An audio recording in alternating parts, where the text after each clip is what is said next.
Welcome everyone. Just kidding. Yeah, no, welcome everyone. All right, so this guy right here left. I was so disappointed. That was a sharp young guy, man. He gone. He was only there for like 2 months. Yep, Wow. and he just left, man. I said something is not there. Something's going on.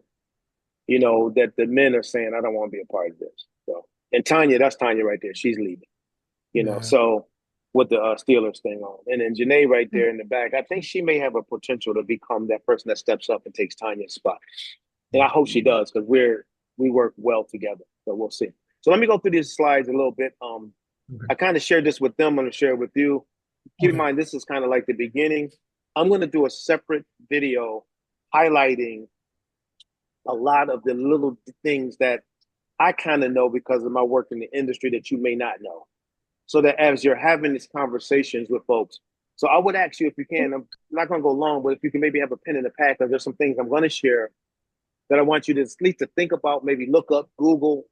Some of these, Herky, you're already familiar with because you worked in the industry. So these are terms and things I'll use because when you're coaching people, you got to coach them based upon what's relevant to them, you know. And so just again, in general, when you think about workforce development is really something that was designed and mandated under the Department of Labor. And what they decided to do back in many, many years ago was to create an agency that would fund projects to help people, not always low income, because it's some people that have like higher income that may be what they call displaced workers. And a displaced worker is somebody who was laid off, fancy name for it. So, but in workforce development terms, they call it displaced workers. And so it was going to help displaced workers, TANF, which is TANF, temporary assistance for needy families. That's another term you'll hear a lot because these are typically that's welfare. People getting welfare, and then you have WIOA, which is the legislation that is mandated. Usually, that's kind of dictated through the White House. Like under who was it, Clinton and all those folks. I think it was WIA, and then I don't think the Bush administration even touched it too much. But then and then under I'm trying to think, it's like excuse my brain. My brain's so fried. I'm like 2 hours sleep. Under Obama, they changed it to WIOA, the Workforce Innovation Act. So it was WIOA, and then he changed it. But what he did was he made a shift from who you serve in your population. And so with the youth side, it was primarily what they call in-school youth under WIA, and under WIOA, it's out of school youth. They're really doing a lot to try to impact that population, the dropouts. So, so everybody, the presidents do have some say so and some where some of these things go. I don't even know if Trump will touch it. He just wants to try to eliminate it. So it's just, so we deal a lot with those terms, WIOA, not WIA, but TANF, you know, in Pennsylvania, it's called earn. That's a big one you got to know in Pennsylvania. I still don't, as a matter of fact, I don't even know what earn means. I got to look up that. Do you know what it means, Herky? I don't even know. Do you know? No, I'm forgetting. I think I knew at one point. I'm Yeah, forgetting. because Yeah. they're usually acronyms for something. But yeah, Yeah. but earn is really Pennsylvania's TANF program. That's all it really is. That's the big thing. And so each region, each agency has an earned component under the Pennsylvania Career Links. And so the Pennsylvania Career Links, there's so many connect. That's another thing about this industry. There's so many connecting parts. Like where Herky worked, you had like the state in there, you had the Career Links in there, you know, you had the Yeah. contractor, True. right, the Yes. contractors in there. You had Mm-hmm. the county Yeah. in there. It's like it's too many people to me working under the same Yeah. roof. I mean, the model is a one-stop shop. That's what they said, that, combining all Yeah, these agencies, the on the customer front, the person who walks in need not be concerned by what each one is called, but just to problem solve. It could be that if a need is that they need TANF, or they need childcare, or they need mental health, or they need just right. training funds. And this could be an EDSI, it could be Equus, it could be Yep. state, that gives, or disability. And then to them, it's like a combination. We're doing the inside work, but to them, it's like, okay, so this is what you get, the services. So the model Hmm. was developed so that they have this like, oh, it was, called one Yeah. stop Yeah. operator. But I think the hard thing with that is, Herky, and I've done this before. I've tried to attempt it to. It's hard to get them on the same page. You know what I mean? Like Yeah. I know a few people Hmm. said it felt like we're together, but we're not together. You Yeah. know what I mean? So Yeah. that's kind of difficult. And I So think anyway, that's where coaching also can come in, that's what I because the mean. leaders often, yeah, are it's Yeah, it's like you don't know what they're solving for the customer, solving for egos, and like there's a lot of behind the scenes that happens, and I like lived through and that. that So and hence I think one of the reasons why they have these turnover issues. I think that yeah, it's just exactly. So So anyway, so let me move on. So we did a phase one last time, and you all played a role in that. And let me just kind of go over some of the things we talked about in phase one. Again, we kind of touched on this a little bit, Pierre, the other day, and while you weren't on it, but Herky. But we talked about what's called motivational interviewing. This is huge right here for us, and we really need to know this right here because a lot of our coaching will be to some extent around this. Okay, and because what you have in the workforce development, you have career coaches, you have case managers, you got all these people that work directly with clients, trying to help them find employment. You got job developers that go and try to find the jobs, all these different things. And so, but what probably about 12 years ago, there was a major shift away from what they call career case management to motivational interviewing. And what they wanted to do was get the people who are working with the clients to be more like a coach. You know what I mean? Not necessarily just a case manager running through all the paperwork, doing all the assessments, and then talk to them for 2 minutes. You know what I mean? So this is huge because that's one of the biggest problems. They feel as though the people still rush through things. They don't necessarily take the time to get to connect with clients. And I know all three of us are good at helping people do that. I know we can help them, coach them. How'd you do this since the last time we were together? Do you find like you're making better connections with the clients? You know what I mean? Are you taking the time to get to know people? Are you asking questions? And we'll talk about that because in the case of motivational interviewing has a model called OARS. You'll see that in just a few moments.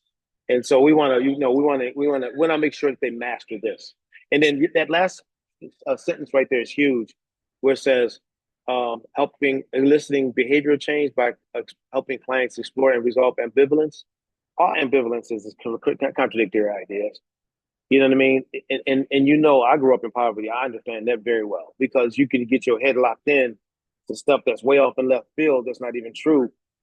And if you stay there, you'll just continually go down the wrong path. So a good coach can help a person break through that. So that's what that last little part is. And I actually met with the guy that founded this thing, Dr. William Rolnick, and I tell you, yeah, Dr. William Miller and Stephen Rolnick, and boy, he was brilliant, man. He was in Wales, and I had a conversation. He's over in England, so yeah. And so we try to help them move. This is the move. We want them to go from a case to a relationship, from numbers driven to person driven. This is all stuff you do. And you just see monologue to dialogue, about you to about them. And you have a file, and they own their future. You know what I mean? They're not just a file, they're a person, a mother, a father, aunt, uncle, cousin, brother, that somebody, we're trying to help so they can improve the quality of life of somebody, themselves and some other people. All right. And so that's what that is. And I'm glad I'm recording this because you'll have all this if you want to review it. So yeah. And then this one is huge here too, because this is something else they came up with. It's called the spirit of cake. And I like this, man. I mean, it's, some of these things you look at and say, there's other applications to this stuff. It's not just in workforce development. But with the spirit of cake, it's just really, and it's funny, Equus, one of the guys, I think it was Todd, and Equus changed it over to another. He said, when we call it the spirit of pace, PACE, he said it sounds better. I'm like, I like that. I like that. But anyway, but it's just basically when you're working with the clients, we're talking about being compassionate, actively promoting the client's welfare and needs, empowerment, the true power of change rests with the client. We can give them everything we got, but if you're not, you gotta get some autonomy, man. You gotta want to do this yourself. And then partnership, you and the client are equal. This is one thing that made our program so successful when we were contracted under the Department of Labor years ago. We never even looked at our clients as like these people walking through the door. To us, these were mothers and fathers, sisters and brothers, even when they were younger, the younger ones, that future mother and father, sisters and brothers, well, future mother and fathers, somebody. Let's show them some respect and let's work together with them. And then this last word is a pretty powerful word. It's called evocation. And that's drawing out. It's almost like empowerment, drawing out the client's thoughts, ideas, helping them to take ownership. So you ask questions to get them to take ownership. And it was really interesting. We see this when we coach people, man, even beyond this stuff, where that person starts in one place and then they end up in a totally different place because of coaching. And so we're just trying to take it to a micro level and teach them. It's almost like you giving them a coaching class. We're going to teach you how to coach people, because the better they learn how to coach people, and Herky, you do a lot of coaching, the better you learn how to coach people using these tools, then the more effective the chances they're going to be successful, more likely, I should say. And then, this one here is a huge one, or for this little guy's ear is funny, but it's pretty cool.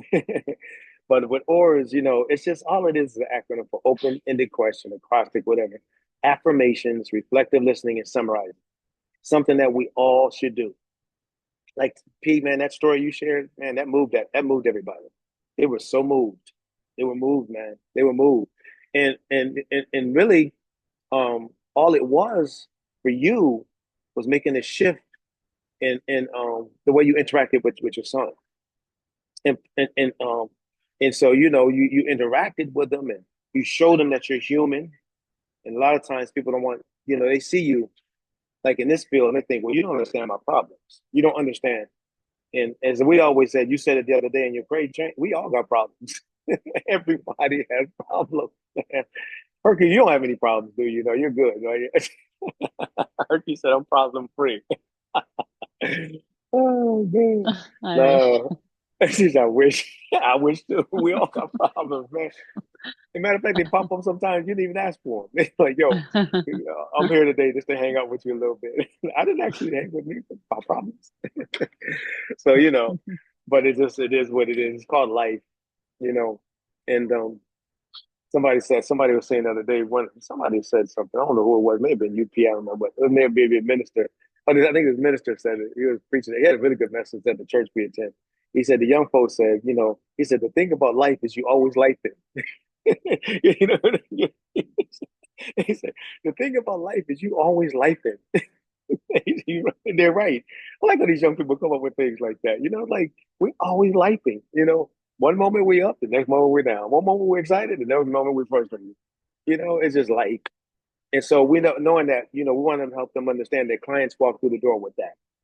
And so through emotional intelligence and all those things, how do we become more effective at controlling how we are in that moment so that we can focus on the person that's in front of us? Oars is a great tool for that.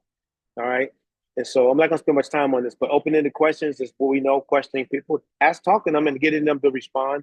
Affirmations is basically saying, hey, I hear it. It's kind of like reflective listening in a way. Oh, like you may take a little piece of what they said and kick it back, or man, that's great. Oh, proud of you for that. That's an affirmation. You know what I mean?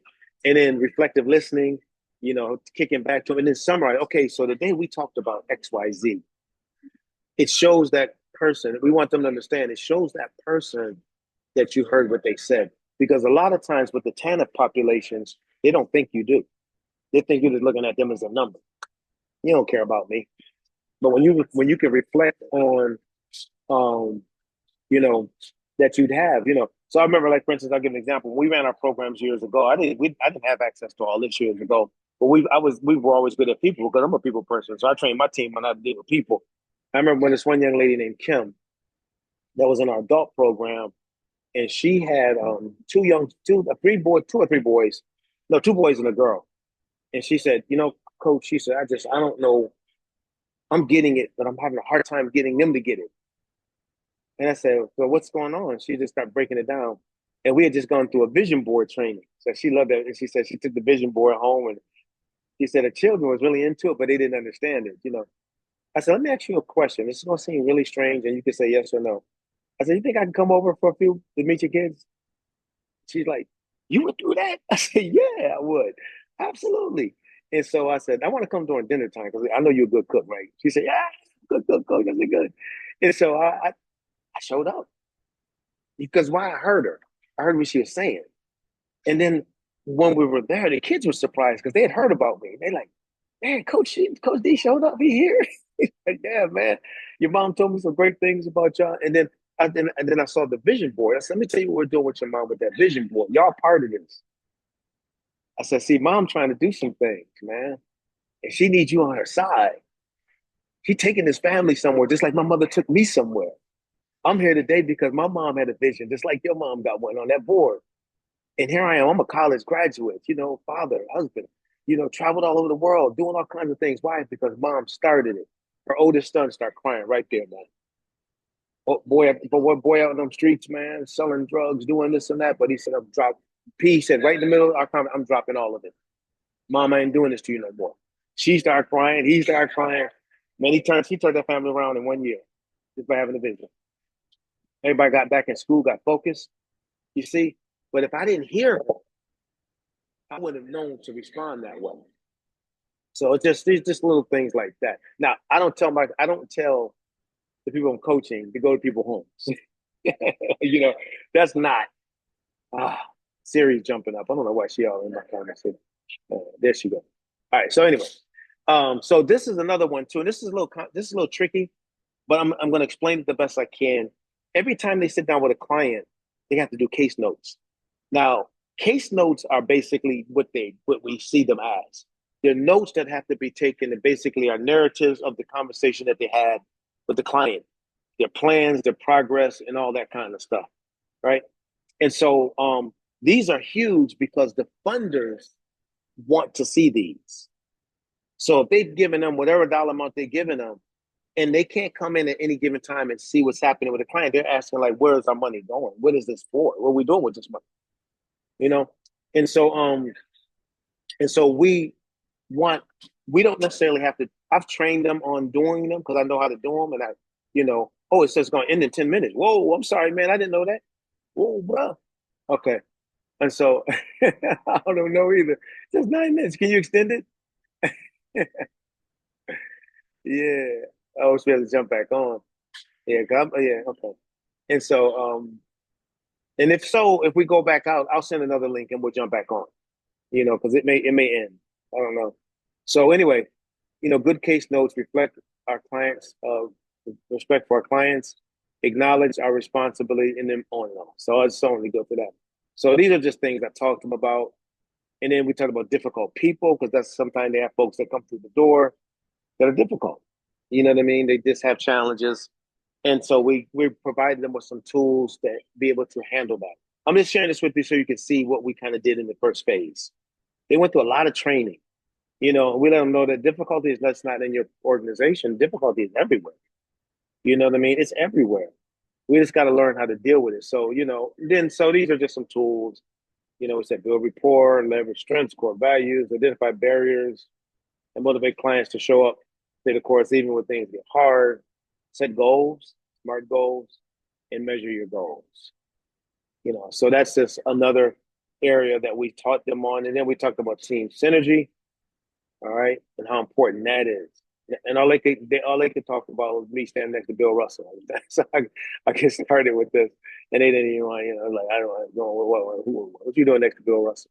If your boys don't know who this is, this is one of the greatest basketball players that ever lived. Herky, I know Herky got two future I'm NBA stars in her house. I'm Yeah, sure they know. yeah. Mm. This guy was back in the 50s. They may not know 50s, 60s. Okay. So, and then we tell them what team is. I like that. Totally exceptional. Pierre the one taught me how to put that little red and all that stuff in there. I didn't know about that. P had to show me you got to add spice it up a little bit, and and so and then so we got that, and then we talk about that, and then you know, and then what team synergy is. Yep.